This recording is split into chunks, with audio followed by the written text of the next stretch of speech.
Welcome to the Ayn Rand Fan Club. I'm Scott Schiff along with William Swig. William, how are you today? I'm doing well. How are you? I'm good, good. This episode could have some fireworks. I think we have a slightly different view, at least, on Ayaan Hirsi Ali and her conversion to Christianity, which was just announced.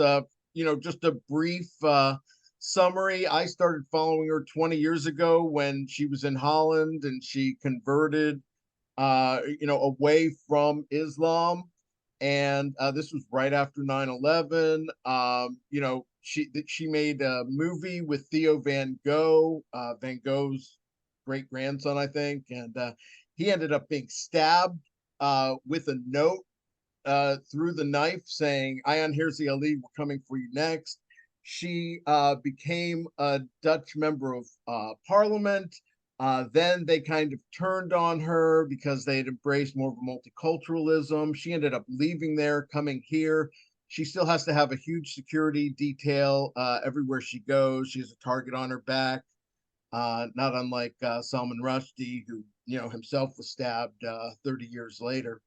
Um, but so she had been a well-known atheist. She had been influenced by people like Christopher Hitchens and Richard Dawkins, and but in response to a lot that's been going on, the her own depression, the 10/7 attacks in Israel, Jordan Peterson's influence, it's seeming like this is kind of cultural civilizational war, as she put it, that we'll get into. And so she has decided that Christianity is the best move for her for a variety of reasons. And we'll get William. What do you have to say about all this before we get into the clips? Well, I've known about Ion for a long time, but I never really considered her a serious intellectual. I respected her leaving Islam and turning to atheism and being very brave in confronting the radicals.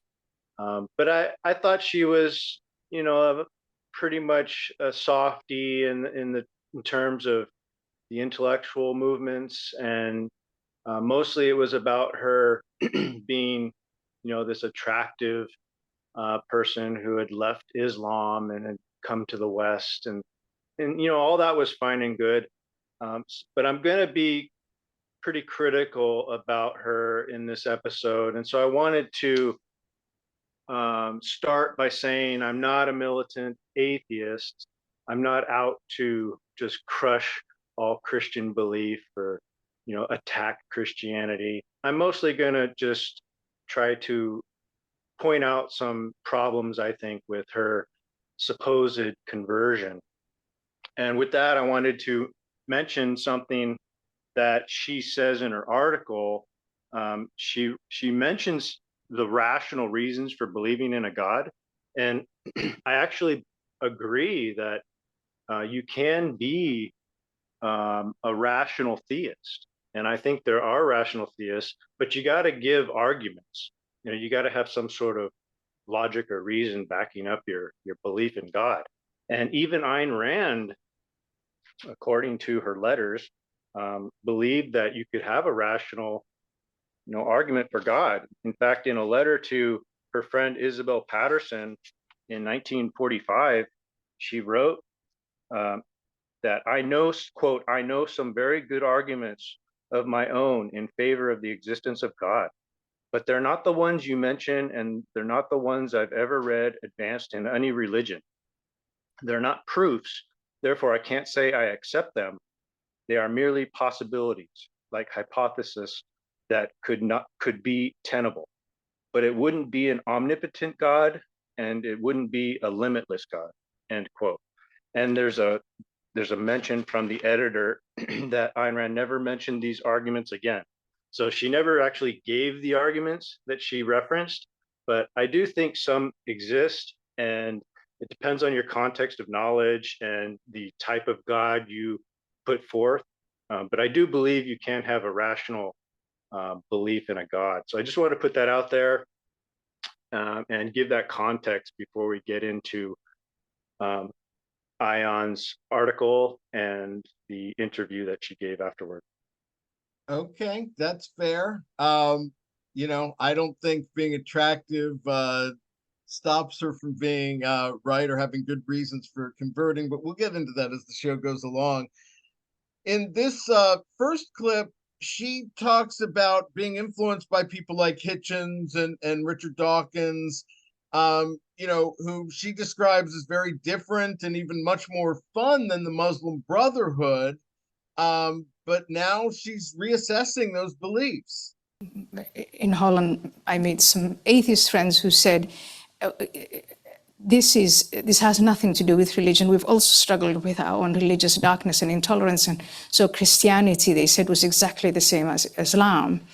And later on, when I met Richard Dawkins and Christopher Hitchens and so on, I think I jumped probably too soon on that atheist bandwagon and accepted the proposition that all religions are the same and are equally bad and equally dark too quickly. And I've now, I just think it would be intellectually dishonest of me, number one, if I say I'm still radically atheist. I'm not. So, I think she's almost admitting she still sees herself as not religious, even though she's not radical about it. Letting her embrace Christianity, at least as a community. Yeah, I think she is probably, instinctively or, subconsciously atheist. She knows that there are no decent arguments in her mind for God, but she wants to believe in something. And so she's choosing what makes her feel good. Like, I guess her idea of what a God should be is the form of Jesus. And so she's kind of leaning towards Christianity, but the way she talks about it, it's as if she's still a non-believer who's kind of just accepting some ideas in Christianity. She thinks, it's kind of like us where we accept some ideas that Aristotle put forth, but really we're Randians and we believe her system. So I think in some ways she's a secular Christian, if that is such a thing. Yeah, I think that's fair. And and that's what I'm saying. It's about building, being part of a Christian community. It's almost an extension of, my view that just Christians aren't our enemies. And so, there's no need to try to feel like we have to convert them. Yeah. Well, another thing she pointed out is that her friends were talking about all religions being equally bad. Right. And then she kind of decided on her own that wasn't right. And I guess she's just thinking that Christianity is the better of the religions, which I agree with. Technically deism would be the best in my view, but Christianity has been so stripped of its bad aspects that they're mostly secular now. And especially in the Western Christians have, they've diluted the miracles or even given some of them up. Half of the myths in the Old Testament they reject or kind of give just lip service to, but really follow science. So the Western Christian in general, in my opinion, really struggles with stuff in the Old Testament, and they're mostly just following Jesus's teachings and not his more theistic teachings, but his earthly secular teachings that are in some of the parables and things like that. Right. You bring up a great point. Part of this is a realization that she feels somewhat misled or even betrayed by atheists into a type of false moral equivalence that told her in Holland, oh yeah, we've had problems with religion too, that they're actually just these rabid anti-Christians that don't even care what replaces it, and when you falsely call two sides equal, you can lose credibility among people who realize you're wrong later. Yeah, a It's lot of the the same thing with the libertarian both sides, about the left right threat. yeah, a lot of the new atheists, unfortunately, they think they're back in the Thomas Paine days where you have to go through the Bible line by line, nitpicking every little thing, when that's not really what the new Christians are about. It's more about feelings for them and thinking that Jesus is their personal friend, that sort of thing. So we've already had so many books tearing apart the Bible. I think it's time that we start focusing on the good aspects of the Christians today, and what they believe and how they're struggling to deal with scientific facts and the Bible. And we should focus on that struggle and try to point out things where they can take the scientific facts and the logical ideas and ideologies and pick and choose from them to create their own rational view of the universe. And we should focus on helping them discover reason instead of just hitting them hard for their religious ideas that they Exactly. basically just traditionally accepted. If a person's going to be Christian anyway, let's just encourage them to be rational. And they can try to encourage us on the better parts of their values that we agree with. Sometimes I think that Christianity is becoming another word for like rationalizing things. It's not really about the Bible anymore. It's about mingling whatever their fantastical view is of God with reality, and they're trying to integrate the two. What is objectively real, and what do they feel about God, and the meaning Yeah, and purpose of life. I mean, I compare it to paganism and polytheism in the later Roman Empire. It's just like this hodgepodge, and it's kind of Christianity came in and filled in the vacuum. But now we've got something else coming in to fill in the vacuum, and everyone, still just wants to attack the old religion and pile on. Well, But go ahead. my theory about Christianity is that it served a purpose in uniting the ancient Greek polytheism with the Jewish monotheism. And Christianity tried to create this trinity. So instead of having a plurality of gods or a singularity, you would have this trinity, which was a blending of those two ideas. And so you would have the three gods in one sort of thing. And now today, I think we're experiencing the same sort of thing. Now we're trying to blend Christianity with atheism, and that's a hard thing to do because they're technically incompatible. But Well, hey, you know what? If the lefties and the Islamists can have an alliance, yeah, somehow we're going to have to form an alliance between a certain brand of theist and a certain brand of atheist. yeah, And exactly. the problem is we got a lot of evil atheists out there, and we have, in my opinion, Christianity has been diluted so much that it's not a civilizational threat anymore. We're basically trying to tame it, and get it to still accept atheists. If we can just get Christians and atheists to get along and stay together, then we can combat the bad versions of each side. Yeah. I think there's something to that. We've got clips that'll support that later. Yaron Brook of the Ayn Rand Institute also spoke about Ali's conversion to Christianity. And for his part, he starts to blame himself before immediately taking it back. But personally, it's just a failure of all of us who advocate for secular values.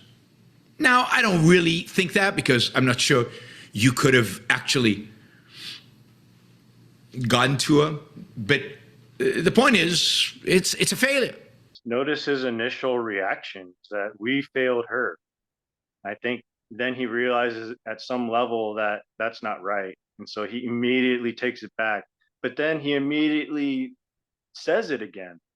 So it's like I think he's trying to say, yeah, he doesn't think he's responsible. It's the other atheists. yeah. So he's as confused as Ayaan Hirsi Ali is, in my opinion. He's not quite sure what he believes here. But to put my point clearly, I think that she was looking for something beyond the facts, beyond reality. She's looking for this spiritual solace, and she's not looking for truth. She's looking for something to coax her feelings, or soothe her feelings. Well, And that's not something any objectivist can give her, in my opinion, because we're not here to give you something beyond reality. We're saying, look at objective reality. That's the truth. That's what you need to get your motivation from. Real meaning and purpose is from reality, from your own self, the nature of yourself, what yeah, you're but about. but religious people can still come to those conclusions. They're religious Ayn Rand fans, but he claims that no one could have stopped this. I mean, this didn't just happen. I mean, she was basically an atheist for almost 20 years. And, this is ideas of permeating the culture unchallenged by people who should have been calling it out instead of just this eternal both sides are bad bromides. It's Yeah, I those think same both sides bromides that made her lose faith in her secular friends. well, I think that's part of it. And it shows that she was listening to the wrong sorts of atheists. I think that some of these new atheists are not helping the situation. And I think some of us are now coming to the realization that we need to be taking a different perspective on the struggle that Christians go through, or the struggle that even atheists like Ali go through. Absolutely. They're looking for some sort of spiritual sustenance that they're not getting from the new atheists, from just this flat out idea that God is dead. But this, I think these people who are struggling need to take some responsibility for their own mind. It's not just that we've sort of quote unquote failed them; they're failing themselves. They are using emotion. They're resorting to emotionalism, and they're rejecting the path to truth. They're going towards subjectivism, and No, she even go ahead.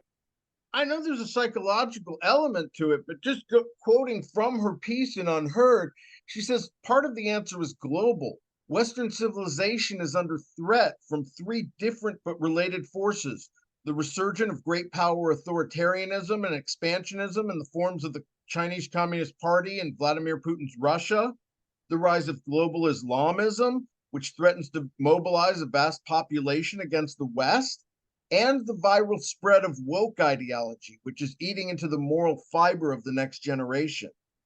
So, yeah, I mean, in some ways, this is where she's saying that it's all of these things converging are making her get out of self-actualization mode and say, let's look around and figure out what we got to do to survive this civilizational war we see coming. Yeah, well, that's a good question. I mean, she's raising a good question, but I think she's falling for the wrong answer. I think that she's not seeing the problem with Christianity. Christianity promotes self-sacrificial actions and love your enemy. And this makes us weak against the threat of more violent ideologies that preach hate your enemy and, destroy the heretic. So Christians, I think, need to lose this unhealthy concern for the enemy.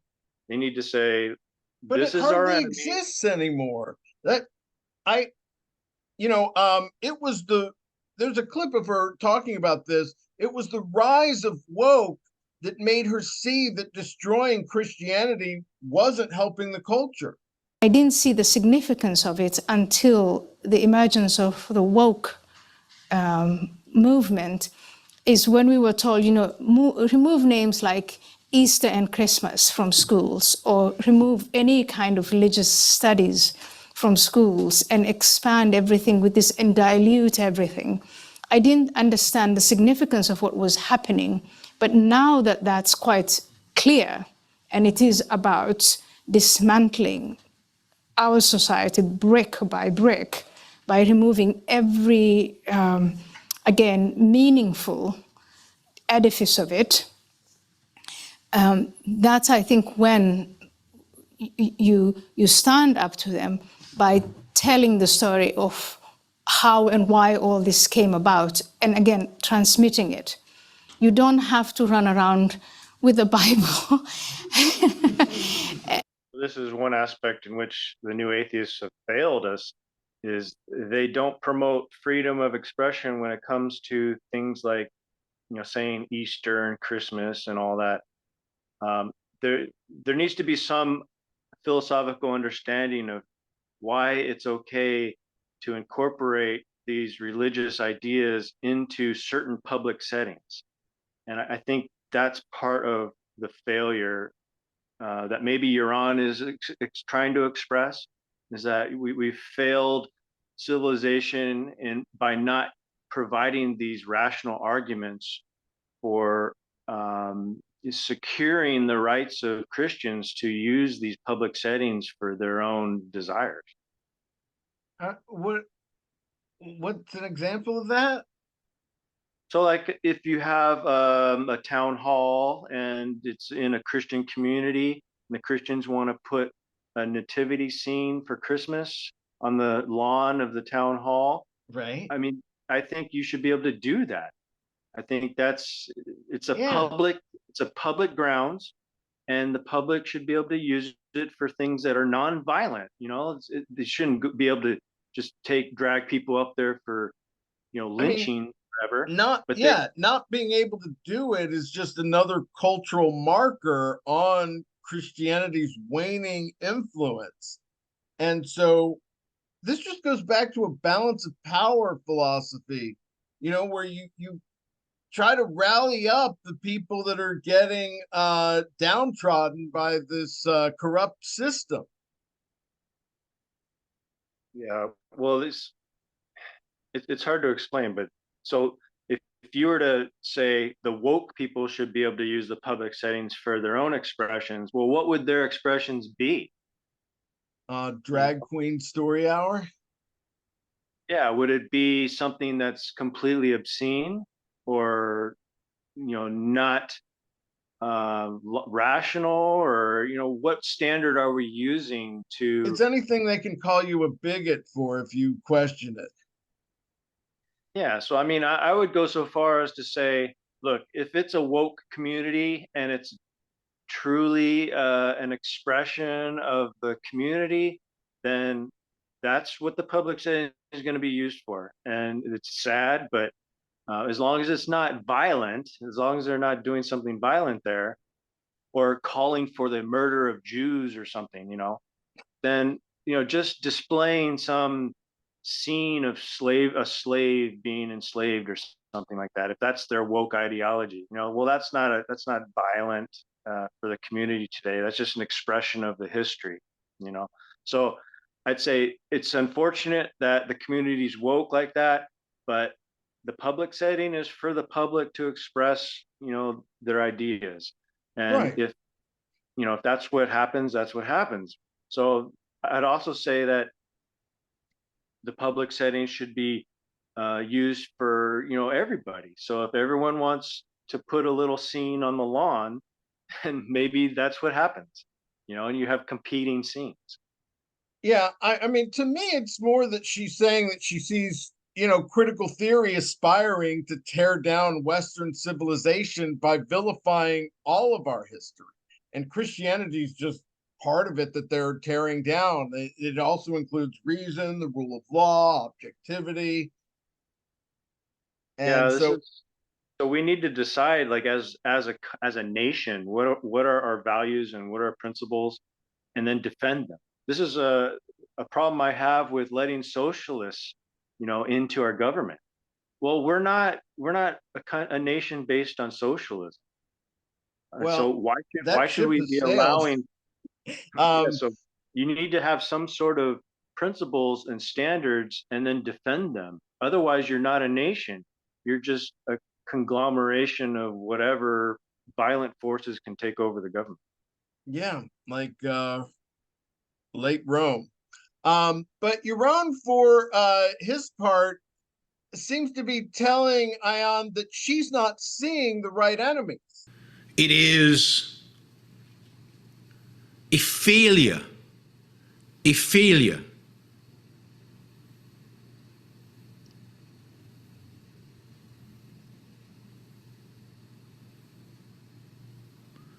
an intellectual failure, a moral failure. It is a failure to understand Western civilization, what it represents. It is a failure to see who your allies are, what we're fighting for, and who is truly the enemy.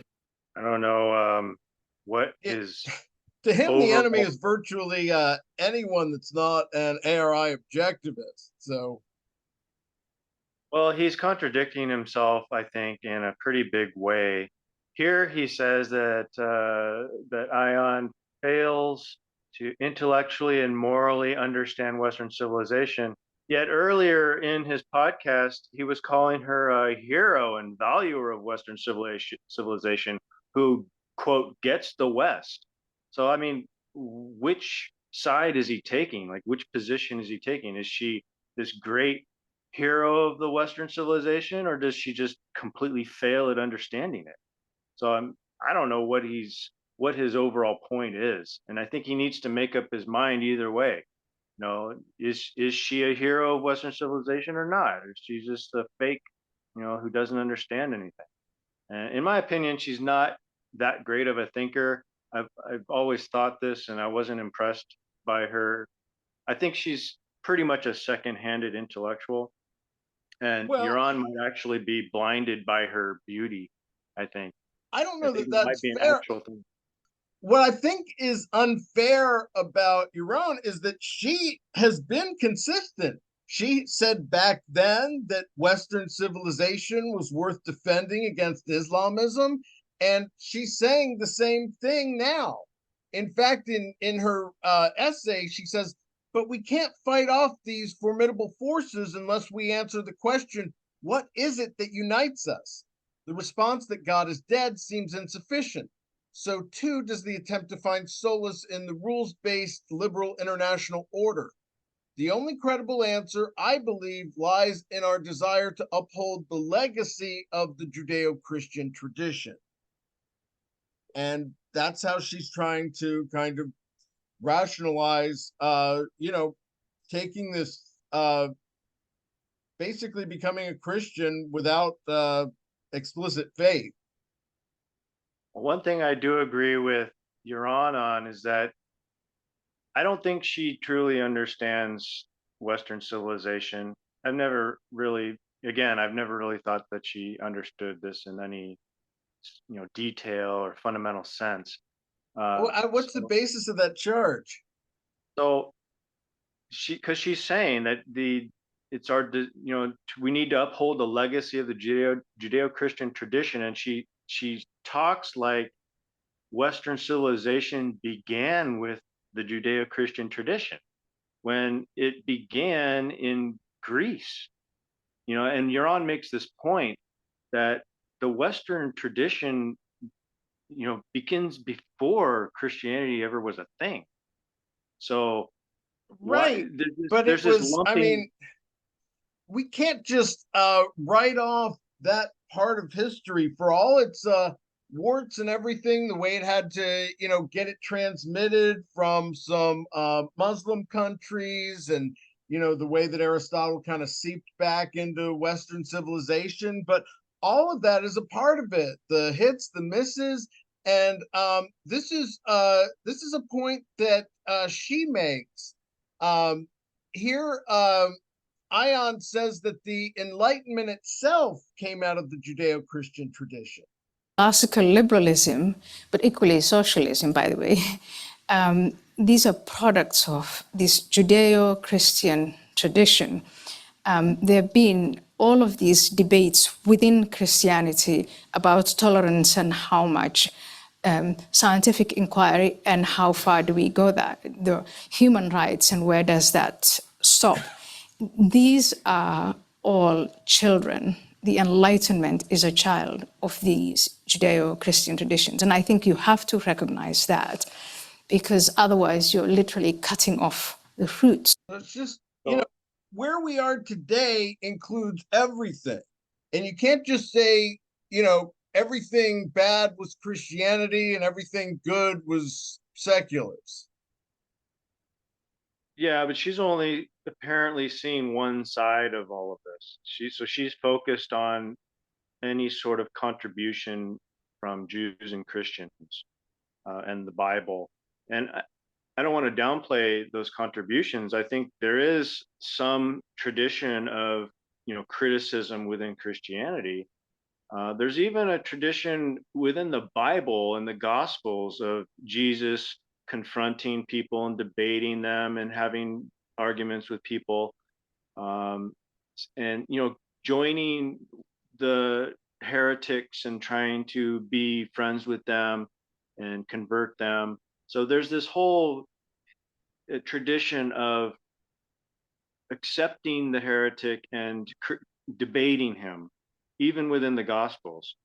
But what Ali's avoiding, I think, or not talking about, is the Greek history that was also part of Western civilization before Christianity. And so one could argue that Christianity is only Christianity because it was influenced partly by Greek tradition.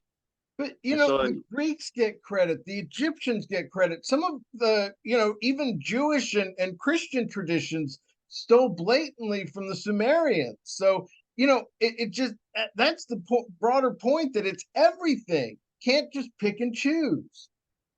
But what are the aspects of Christianity that are religious in nature and part of Western civilization?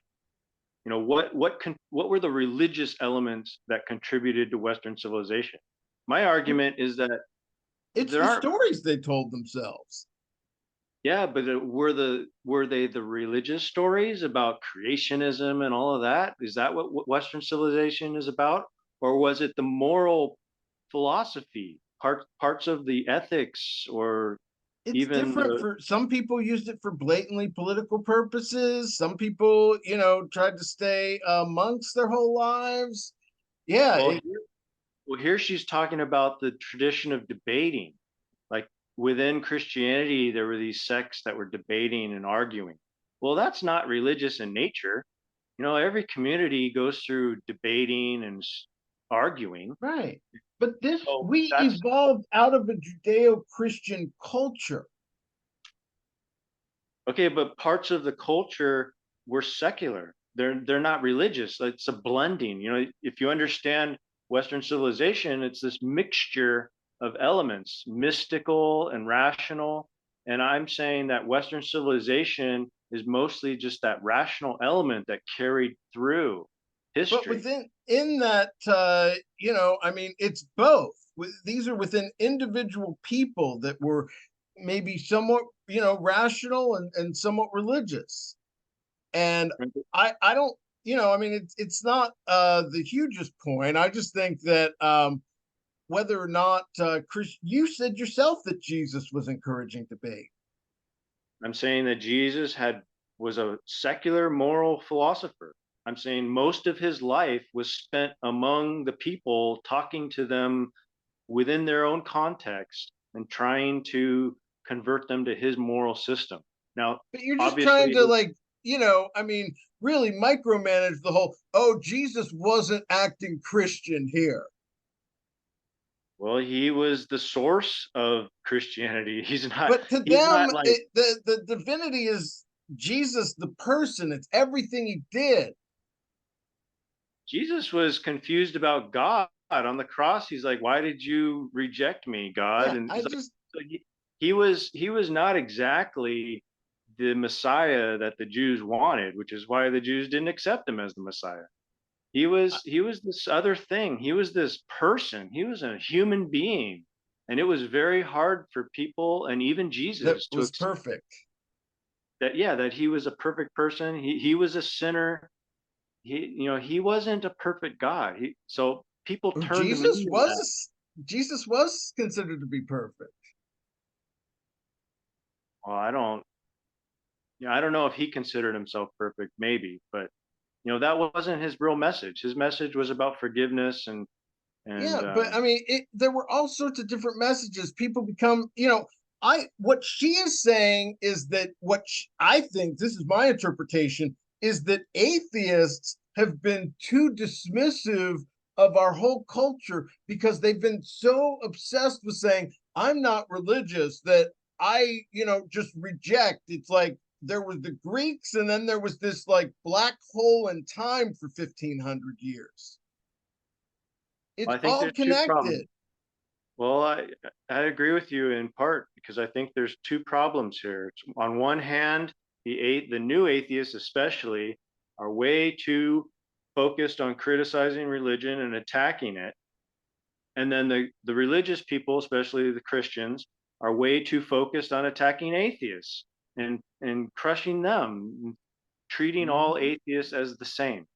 It's Yeah, very hard to talk to a Christian if you're an atheist like me, because they think I'm an atheist like I'm a Marxist or something. They think I'm yeah. this evil guy who doesn't have any morality. And so they're always like, how can you be a ethical person without Jesus? It's just they come up with ridiculous arguments, just like some of the new atheists have ridiculous arguments. Yeah. I mean, I try to call myself Christian friendly to let their guard down a little bit. But be that as it may, Ion continues in the piece. To me, this freedom of conscience and speech is perhaps the greatest benefit of Western civilization. It does not come naturally to man. It is the product of centuries of debate within Jewish and Christian communities. It was these debates that advanced science and reason, diminished cruelty, suppressed superstition, and built institutions to order and protect life while guaranteeing freedom to as many people as possible. And yes, you can say that that is watered down Christianity, but it's it's what got watered down. But it's not even really watered down in my view. I think these are watered down or defanged. These are terms that people use to try to explain how Christians have lost the hostilities they once had or the fundamentalness. You know, Basically, you can't sustain a fundamentalist religion like Judaism or Christianity, without sticking to the Bible. And and so when they don't stick to the Bible because it's ridiculous and causes all these wars and everything, then people start saying, well, why didn't they stick to the Bible? Is it watered down? How did it get watered down or defanged? Well, I'm saying it's just natural. It's like over time they learn, the I religious agree. people learn that this doesn't work, and yet they can't reject the holy scriptures completely because they still believe in the supernatural force. But they've basically given up on the Bible, and they either treat it metaphorically or figuratively, or they just cross out certain lines like Thomas Jefferson did, and It's they like they open reject all the miracles. Christianity. I'm sorry, what was that? It's like open Yeah. Yeah, but um like Thomas Jefferson had his own Bible where he crossed out all the miracles. There are Christians like that who treat Jesus as just this dude who was preaching a certain morality, yeah, you know, my and political allies. so you can call that watered down Christianity, or you can call it like secular Christianity, where they've realized this doesn't work and that doesn't work, and they tear out pages and they sometimes they even write their own interpretations. It's like, so it's not even the Bible anymore. they've got their own view of, almost every church now has their own view of this passage and that passage. Yeah, I think that's true. I Going back to her quotes, then she does tie it also to things going on in her personal life. She says, "Yet I would not be truthful if I attributed my embrace of Christianity solely to the realizations that atheism is too weak and divisive a doctrine to fortify us against our menacing foes." But that is a reason.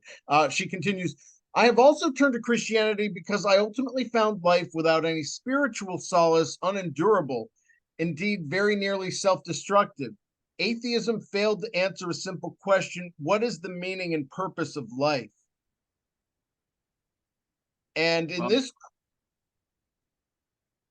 so I have, um, I think this is maybe one of her central problems here is that she's treating these ideas as this emotional support system. She's seeking this spiritual solace, um, That's the and she thing that's thinks, tying millions of people to Christianity still. yeah, but it's the problem. It's like a lot of these Christians, they're not interested in what is objectively true. Now, there are a bunch of Christians who are leaning that way, and those are Yeah, the ones. exactly. It's more on a range. I mean, there are objectivists who aren't interested in what's objectively true. Yeah, but they give lip service to it. She's not even giving lip service to it here Why anymore. is lip service the most important part? Because it's sort of like retaining a principle that you want to achieve. But here, I think Ali is failing in that. She's rejected the principle. She's now seeking emotional support. She wants ideas that He's soothe trying her to be mind. honest in that depression played a role. I have a clip about it. Let's give this one a go and see what you think after this.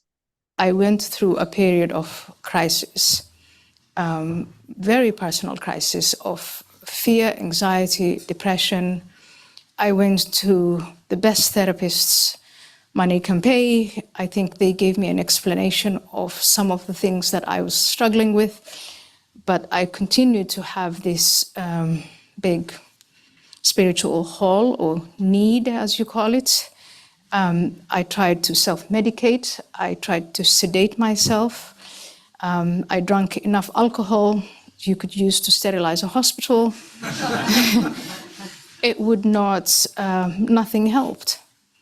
I continued to read, books on psychiatry and the brain, and none of that helped. All of that explained a small piece of the puzzle, but there was still something that I was missing. So I don't like to talk about people's psychology too much, but she brings it up herself.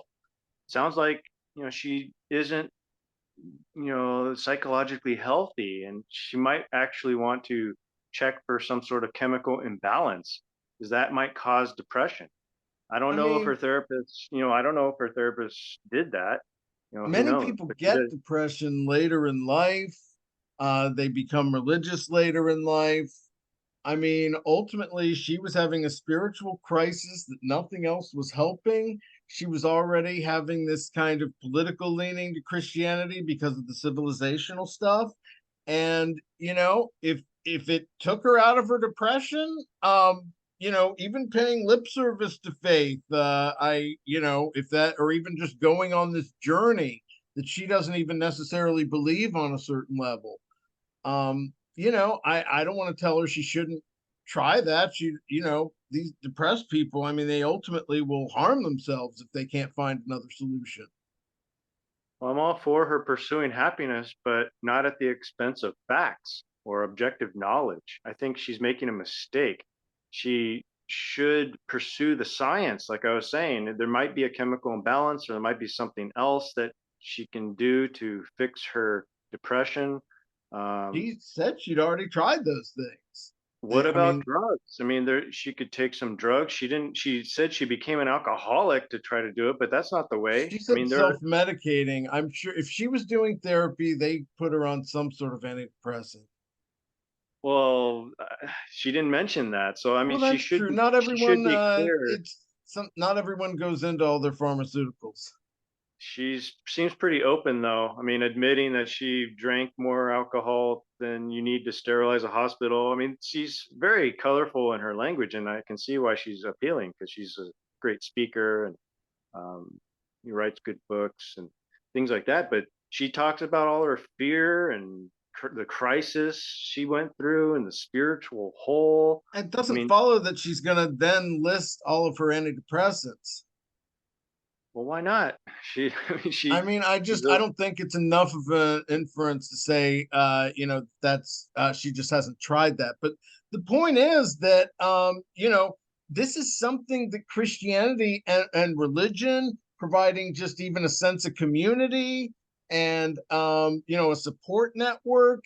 And these are things that, secular organizations in some ways have not done as good of a job with. well, I totally agree with that. I think that in terms of social groups or activities or support networks, the religious communities have us beaten. We haven't formed the secular rituals and customs and traditions that are needed to support, people like Ayaan Hirsi Ali, because she needs that sort of social connection and support system.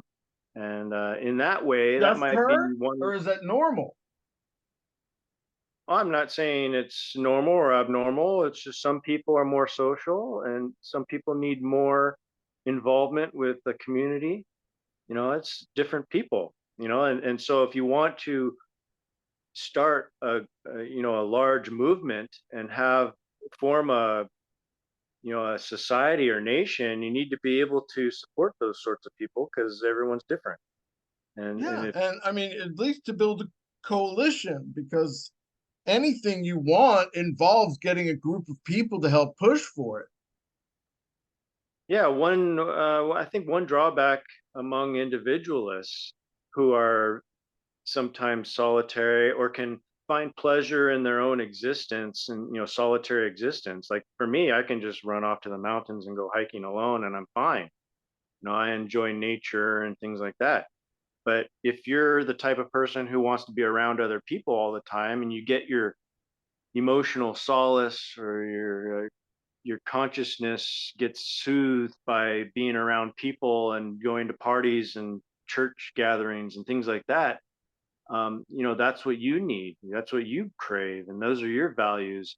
And that's perfectly fine. I mean, I enjoy that sort of stuff too. I mean, um, it doesn't cause a spiritual hole in my consciousness if I can't find a community who believes in everything I believe in. Or Right, but it's not necessarily because she didn't have a community. It's that the community helped with her depression that just came about yeah, anyway. I would like to know more about that depression, though. I mean, I think instead of following religion to fill that hole, I think she should be following science. I mean, there are That's my skyrocketing rates of depression, especially among young people right now, ever since Yeah, COVID. yeah. Well, it's another point I was going to bring up. In her favor is that yes, there's a lot of problems with the atheists and secularists creating mumbo jumbo. Like the scientists try to push these wild, crazy theories on us, like the Big Bang Theory and things that I've rejected, and wokeism, all this garbage that is allegedly coming out of scientific exploration, but is really garbage. And that causes a problem because then the religionists look at it and they say, well, that sounds dumber than what it says in the Bible. You know, and then the stories in the Bible get accepted because they're more colorful and make even more sense than some of the scientific theories. Right. And to your point, here Ion identifies that atheism hasn't led to a perfect world. I think if you say we're going to have humanism or atheism, and we're going to tear, the branches from the roots, that is when we get into trouble. The other thing about atheism is it's a negative concept. It's basically a declaration saying, I don't believe that there is evidence that an entity called God exists. Other than that, it's nothing else. It's an assumption that if people conclude that, we're going to have all individuals, united around reason and enlightenment and knowledge and tolerance and moderation. But that's not how it turned out to be.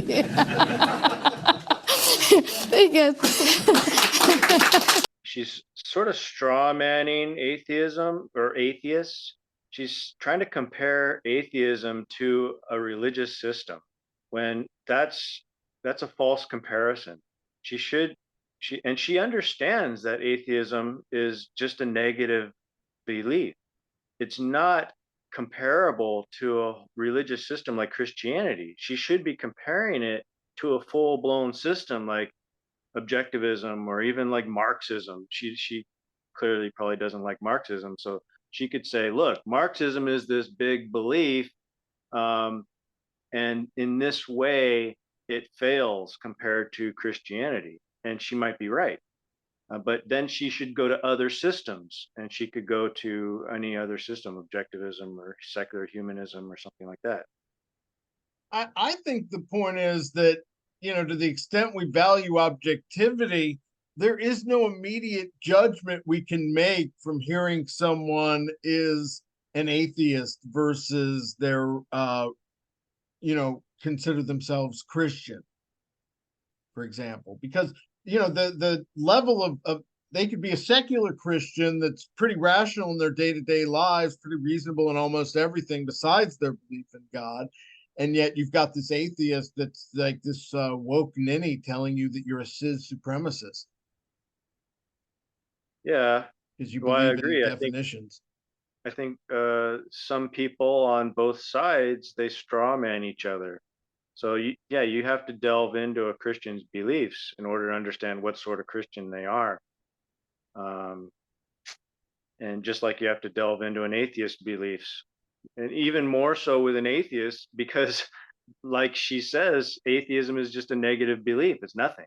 So, but with a Christian, you can kind of maybe assume a few things, like they kind of follow Christ or Jesus's teachings at minimum. Like, why would you call yourself a Christian if you don't actually believe anything? Right, but it doesn't necessarily give us anything about their character. True. Yeah. Well, I mean, their character, you might assume that, they believe in certain things Jesus said. You might be wrong, but I think it would be a good assumption to say that they believe a few things Jesus said, like love your neighbor or something like that. How about, how likely are they to be vicious towards me because of my views? Could be an atheist or a Christian. Right. Yeah. Well, tolerance and intolerance is not, is not only found within certain religions, it's everywhere. So you even have tolerant Muslims. So I mean, it's pretty much everywhere now. I mean, you've got some objectivists that explicitly reject. Yeah. Well, you have intolerant objectivists, just like you have intolerant other types of people. Yeah. Well, here in this piece, she makes a point about why we have to defend Western civilization. That it's unfair to young people to be told they're all equally the same. They're not. And we can sit here and I can argue why they're actually not, and Western Christian civilization is superior.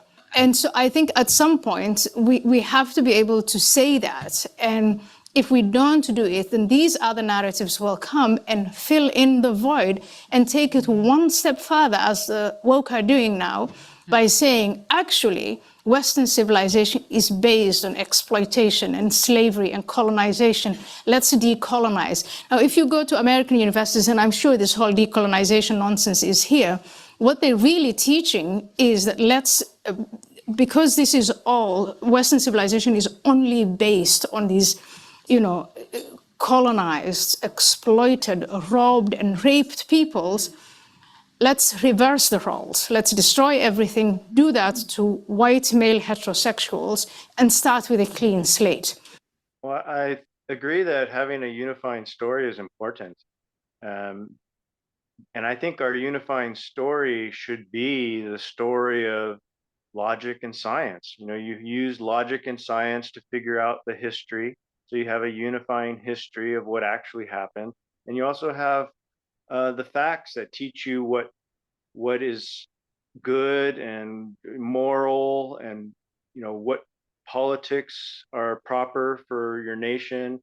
And these are all facts, and we rally around the one truth. You know, but the problem is that you can't. Not everybody agrees on what the truth is. So, as a nation, you need to find, you know, the group of people who can rally around a one truth, and then that's your nation. So our like in America, we would believe in the individual rights and to life, liberty, and pursuit of happiness, and everything in the Constitution. And that would be our nation. But we allow socialists in, and we allow people who don't even agree with the Constitution. They hate the founders' philosophy, and so we're not a nation anymore. We're about to break up. We're going to have like a civil war over the land, like possession of the land now. And then whoever wins the civil war, that'll be the new nation.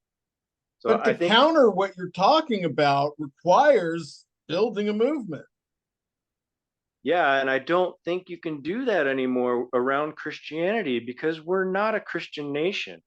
We're a salad bowl, you know, we're a mixture of religions. And all those religions rallied around this idea of the Constitution and individual rights. And no matter your religion, if you don't agree with the Constitution and the Declaration of Independence and our founding fathers' philosophy, you're not really an American. What are you doing here? I mean, So you can go say, ahead. I'm just saying that you have to have, you know, enough at least to be able to go to these Christians and say, hey, we don't hate you. We want to see if there are things we can agree on to work with together, even if it's your anti-socialist act. I mean, now Yeah. taking it So back to, go ahead. yeah. So if I don't think my anti-socialist act is gonna form a nation, I think it's gonna heal some of the wounds, you know, and help us get back to the founding values that created the nation. You know, the problem is What percentage of the we're not. population do you see displacing? However many socialists there are, That's pretty my much. whole point. They're gonna create a new nation when they leave. Well, they can create it somewhere else. They can go to some socialist country and be socialists over there. All right, we'll do I think your. so. I think America was founded on a certain principles. I don't think the founders fully developed that system, and we might need to fully, you know, more fully flesh out that system and maybe get rid of a few things that didn't integrate with the founding values. But that's just like refining the founding values. That's not totally upending and reversing them like socialism does. So I'm saying socialists and communists, they're the antithesis. They're the enemy. They shouldn't be in America. All right, you've made your point. Yeah. Yaron, for his part, finally does acknowledge that Christianity isn't as bad as it used to be. Now, it is true that Christianity has been watered down, that Christianity has been secularized, that Christianity now claims to uphold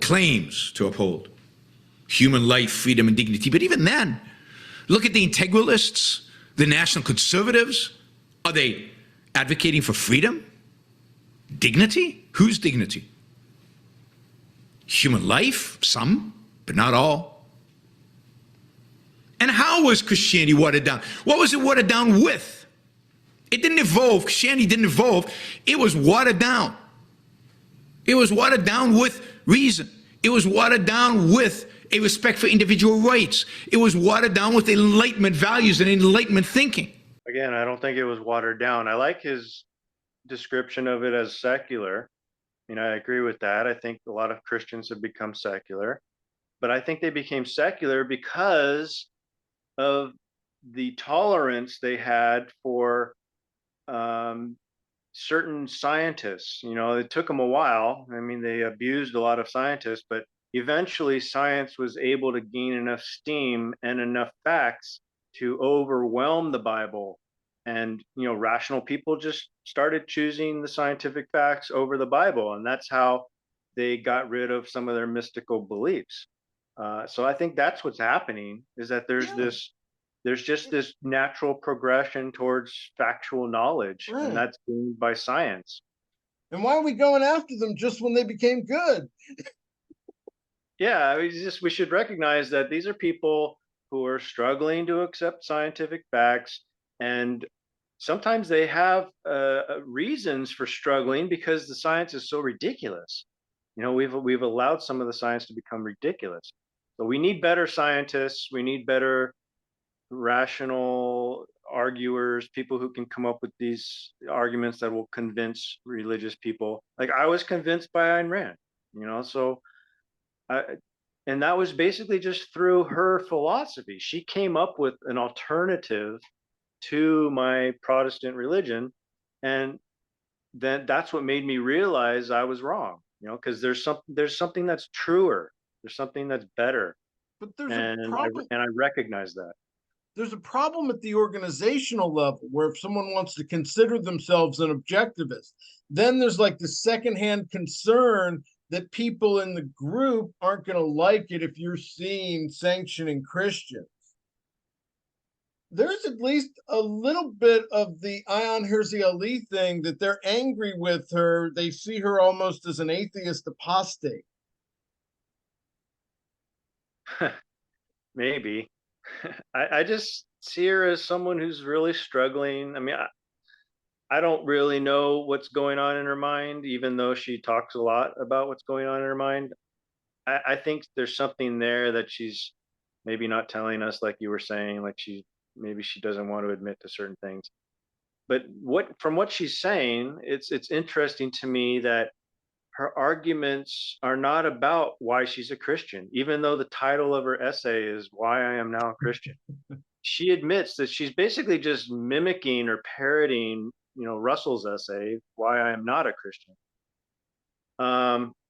So I think that in some regard, she's just even in her essay, she's being second-handed, and she's just trying to give some of her history and doing her best to explain why she's not happy with atheism. But she does clearly, she's still learning about Christianity. She doesn't know much about it, and she doesn't give any sort of argument about why she's actually a Christian. She doesn't talk about Jesus's teachings, or how they relate to her, whether she believes Jesus was God. I think she was asked a question about theology at the end of the interview, and she didn't really give a theological response. She kind of avoided the question. Right. Well, in this next clip, she says it was a personal decision for her, and she's not telling any of her atheist friends that they have to convert. What I would say is I'd ask for sort of respect for my, very subjective,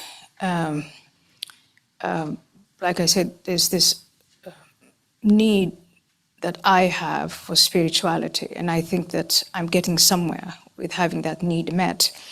But if you don't have that, I think we can live in mutual respect and friendship. In fact, I was communicating with one of my atheist friends who is baffled and who said, well, what are you doing, Ayaan? It's this, I don't want our friendship to be, I respect him and he respects me. It's a little confusing. Is she saying that some of her friends don't have a spiritual need? So she kind of defines spirituality. Not everyone is depressed.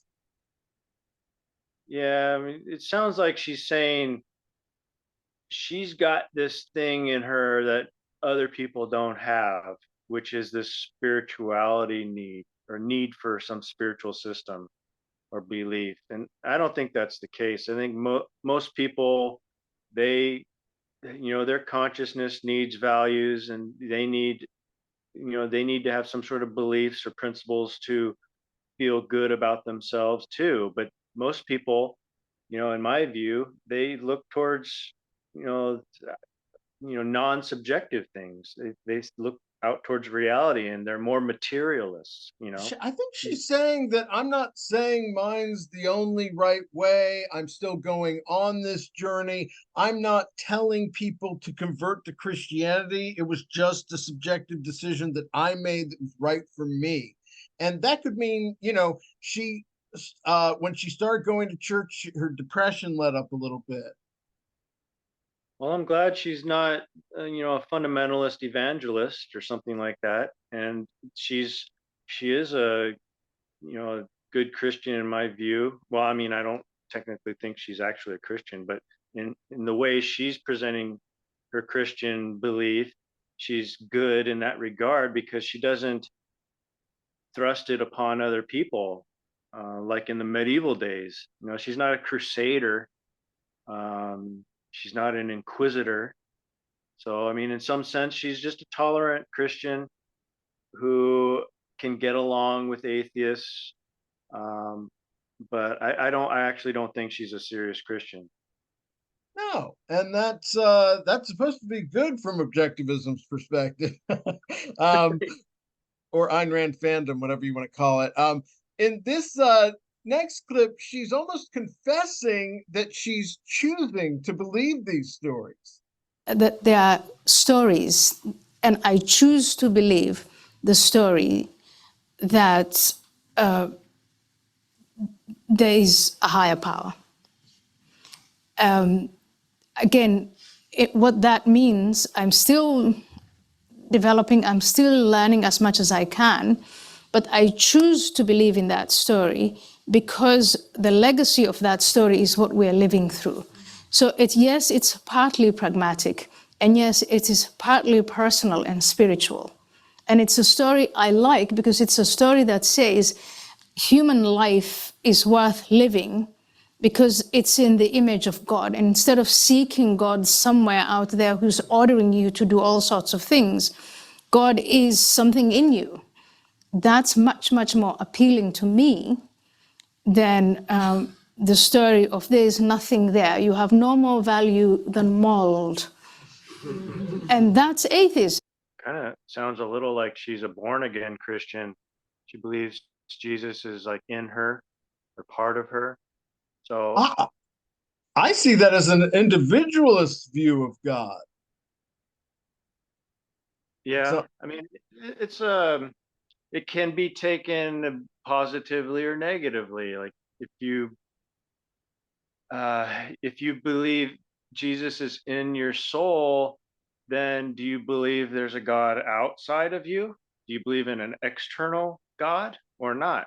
Is it just inside you, or is Jesus everywhere? He's a part of this Trinity that encompasses the entire universe.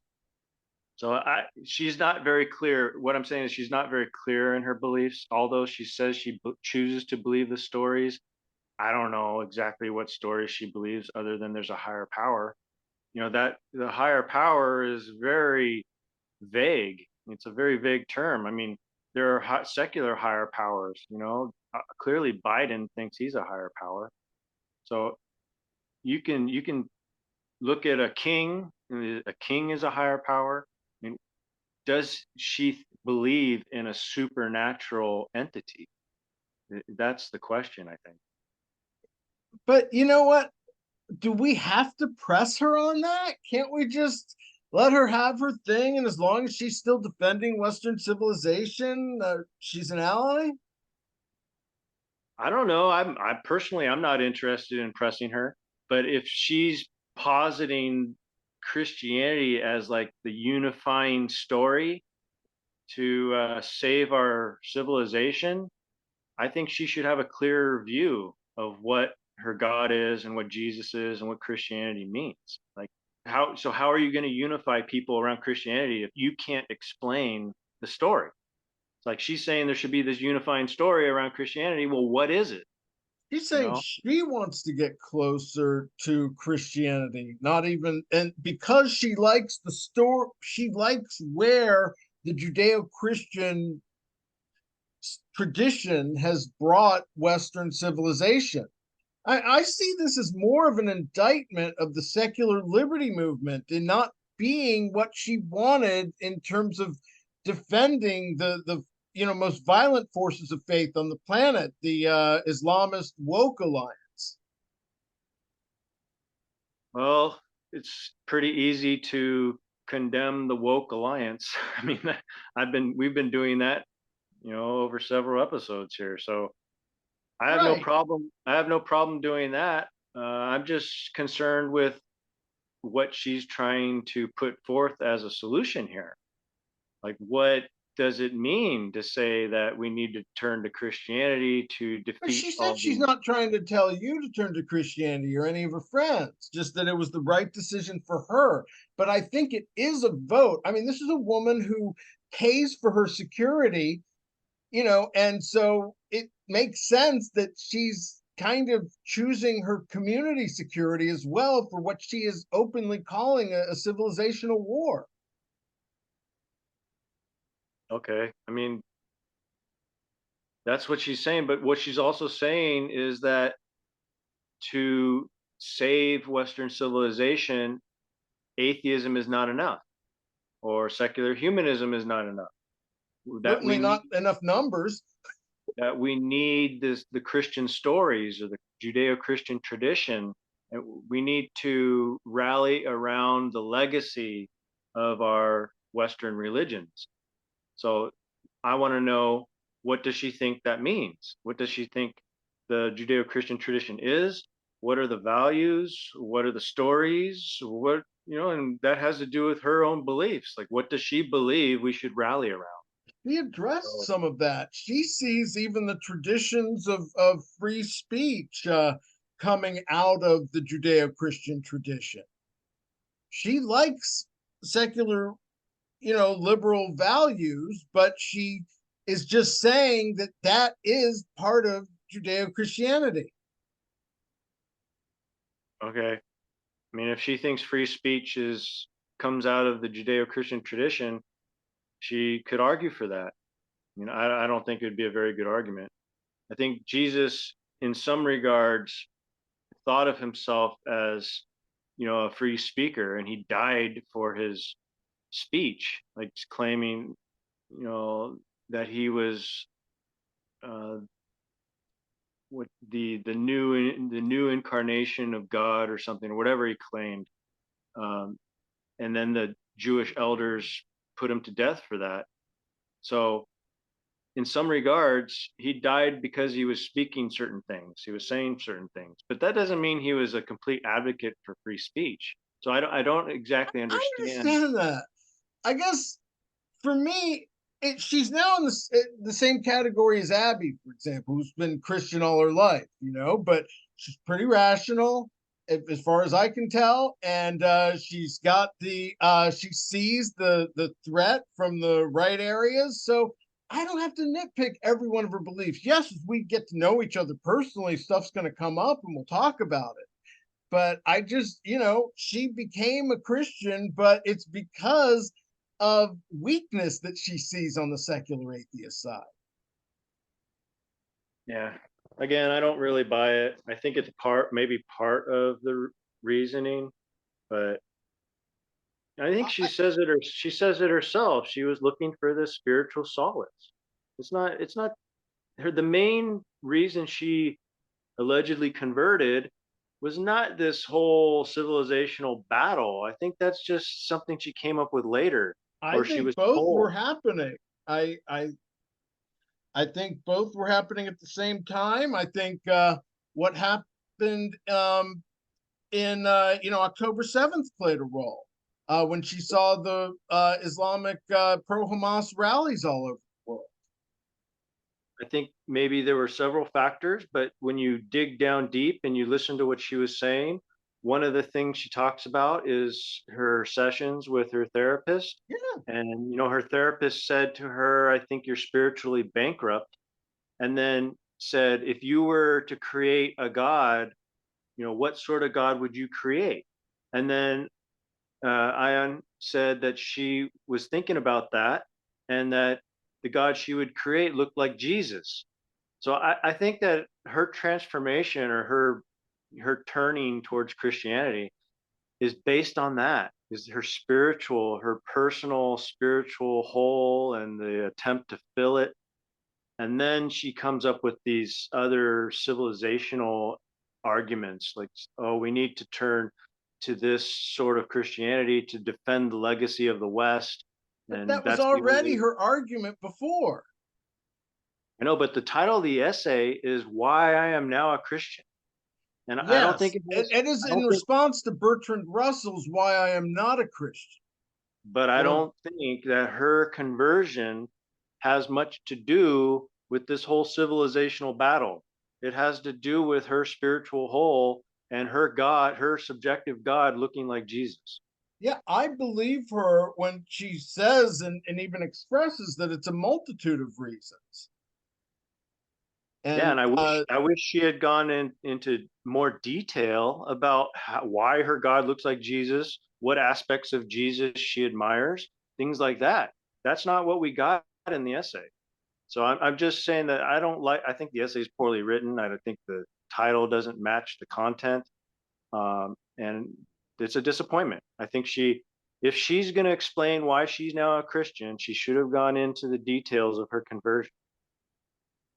I think not only do I understand it, but I think we may see other people making a conscious, non-religious people making a conscious decision to do that. And honestly, it's a type of it's kind of insecure atheists that'll be like not want to go into church because they don't want to feel like they're getting attempt converted or something. But there's a type of security to be able to go in there and say, you know what, I don't believe it, but I can sit in here and enjoy these other people, even though they have a belief in it. And it's no skin off my back because I know what's what. Well, as an atheist, I think it would be disrespectful for me to go into a church and then try to convert them. I mean, that's their place of worship. Right. You know, that's their community.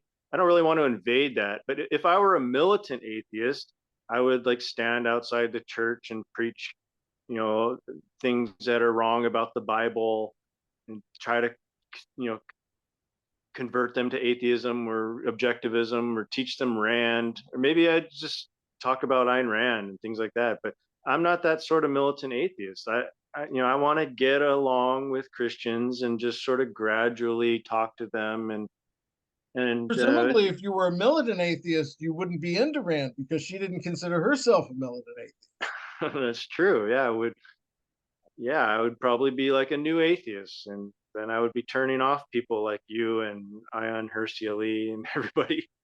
So my goal is, to get along with people I consider to be good people, and who have an objective perspective, even if their rationality leads them to a belief in God. That's fine. I would like to hear arguments. Like if you believe in God, I'd like you to be able to defend yourself or argue. That's one of the problems is that the But religious people, they don't want to discuss it. They evade those let's conversations. let's say she doesn't actually believe, but she fears for her security, and she doesn't want people to know that, especially like you don't owe your destroyers the truth. It's part of Rand's contextual knowledge. And so in that sense, she's saying, hey, it's kind of pragmatic, it's kind of personal, when it's actually more political. But you're not going to win a lot of friends in the community by saying that openly. Well, I don't know. I can only go by what she says. So if she's Well, she is saying concealing, you're just choosing not to believe her about the Civil War, the civilizational war. Well, I'm saying that wasn't the primary reason for her conversion. I'm saying maybe she believes She that. brings it up first. No, but she says that when she first came to Jesus, it was through her therapist, and her therapist asking her about the spiritual whole and everything like that. I think that's how you come to Jesus. That makes more sense to me. Well, Is that she had this personal connection with the story of Jesus, and but then she didn't go into that. She just sort of talked. She mentioned it in passing in the interview. She didn't. I don't even think she brought it up in the article. So we had to go to the interview to actually learn the real reason why she converted, or she's converting to Christianity. So I she think does the bring it article, up. It was in one of the quotes that I read earlier that she's you know it I would be lying if I said it was just the Western civilization, that it was I have also turned to Christianity because I ultimately found life without solace unendurable. So, she's saying that that's the second reason she gives. yeah, but it doesn't make sense. Like, It does to me. why I would think you? that as she started to subconsciously realize that the atheists are weak, um, and that she's going to need the Christians for security, then as she's got the psychiatrist telling her that she needs to open herself up to what a good God would look like, that Jesus popped into her head. Well, I'm trying to figure out like what would be the most honest way to convert, right? I think if she converted because of what you're saying and because of the whole civilizational war thing, that would be dishonest. She's not an actual Christian, and she shouldn't write an article why I'm now a Christian if she's just doing it for practical political purposes. I have no issue with her doing that. It's she's trying, it's great to be on the level of being motivated by love and what we're for and self-actualizing, but at the point that you think survival's on the line, you get back into survival mode. It's contextual, and that's where she thinks she is. But why would she convert to the religion that the enemy wants to kill? I mean, if she wants to be safe, she'd convert to Islam. Nobody's going to harm her. No, It's Christians numbers. Christians will tolerate her, and the Muslims will love her because now she's a Christian. She's a Muslim again. So it doesn't make sense to me that she would convert to Christianity She for any actually security. said she doesn't see Christianity and Islam as the same. Islam is much more repressive. That's why she called Christianity superior. Well, I don't understand the security reason. Like, why? I mean, what's It was when they stabbed Theo Van Gogh with a note through the knife saying, Ayaan Hirsi Ali, we're coming for you next. how is reaffirming her heretism or heretic status going to save her? Save her from the enemy. She's She's more an enemy now. Now she's a Christian. she's just building a Christian community of support, and through not just for mental purposes, as well as just for you know having security and having people on your side when everyone starts splitting off for this cultural battle coming. And she sees the atheists as too weak or on the side of woke in the majority of cases. Well, I think you're reading into it. I think that Yeah, you're reading into it too. I'm just going by what she said. She said her therapist told her she Yeah, had she this also spiritual said it goal. was a civilizational issue. So, but the But so important here, thing let is me make we talked about some good stuff today. well, let me make one last point, then you Sure. can respond. So uh, I believe you can agree with the civilizational argument, that we need to defend the legacy of the Judeo-Christian tradition in order to save the West. But and then you can also not be a Christian. Like I believe that we should defend the Judeo-Christian tradition in the context of Western civilization. There are aspects where you can do that, but you don't have to be a Christian to do that. You can also be a Jew. So Yeah. you don't have to turn to Jesus in order to believe her political position. So that's my point. That's fine. I think she, part of it was probably her influence by Jordan Peterson. He's kind of along the same lines. And he is, she just spoke at his ARC conference in London. And she's probably trying to show a type of affinity or rapport with that, as he's trying to actually create an anti WEF. And so, that's what the civilizational war is going to look like. There's battle lines being drawn. And so she is taking a side early. And I don't mind her doing it for surreptitious reasons at this point in the context of where our culture's at. Okay. Well, you have the last word. Very good. Well, I think this was a good discussion anyway. This is Scott Schiff along with William Swig, and we will see you next time.